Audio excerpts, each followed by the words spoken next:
Hey everybody, Adam O'Leary, Encite Branding, Marketing, and Creative, back with another vlog.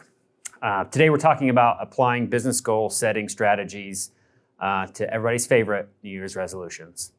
As marketers, we are no stranger to setting and executing goals for our clients and companies, but why is it so hard to do the same thing in our personal lives, like when it comes to New Year's resolutions? What if we applied the same strategies we use for business to New Year's resolutions? It's a good question. But I believe that if it works to make businesses money, I think it can work in your personal life too. So I think what we want to do first is set up a goal hierarchy. You know, before you start listing off all the different things you want to accomplish in the new year, you have to first zoom out and look at the big picture. Think about those long-term goals that you want to achieve and which medium or short-term goals can help you achieve them. It's just like when companies come up with a vision statement to mark the ultimate goal they are working towards. This process ensures that all other goals align with and keep in mind the vision so that you don't get sidetracked or work towards something that is maybe counterproductive. So set up your vision statement by thinking about what you do, how you do it, and why you do it, and then build your goal hierarchy from there. I think it's a really good start. So I think the next step in this is creating SMART goals. For most, hearing the term SMART goals will bring you back to your probably freshman year Foundations of Business course, and it's probably a suppressed memory. But getting back to the basics is a great place to start with goal setting. As most of you have already guessed, SMART is an acronym, and we use it to define goals that we are more likely to succeed at.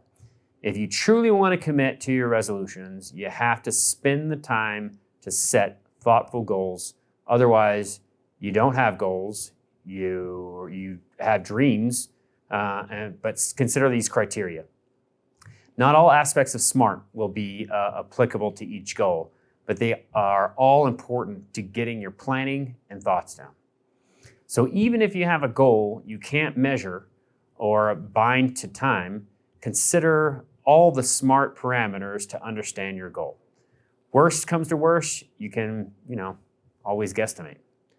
The next step here is like tracking, like making sure that you're doing what you should be doing. And important as it is to have SMART goals, they mean nothing if you don't actually follow through on the M component.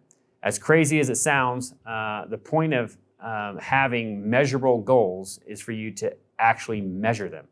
At work, you likely have a spreadsheet, timesheet, or software that you use to track your progress on projects. And if you are anything like me, watching your progress bar go up is more satisfying than the completion of the project itself sometimes. So there's a psychological basis to seeing your progress because it makes us feel like, things are working. With the mental challenge that comes with completing your goals, being the most difficult challenge, anything you can do to relieve that strain can totally make the difference between success and failure.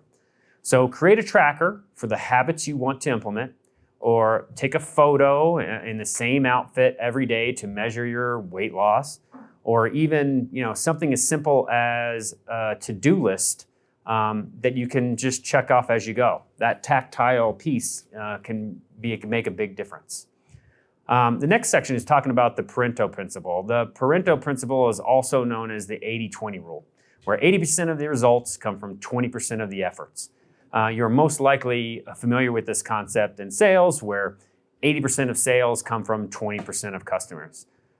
Companies spend much more time and money, keeping those loyal customers than they do acquiring new customers due to ROI. So when you go to execute your resolutions, focus on your time, money, and energy on the tasks that have the largest payoff rather than embodying the completionist mentality. It may be satisfying to check everything off a list, but oftentimes the few harder tasks are going to give better results than the, say, 30 easiest tasks.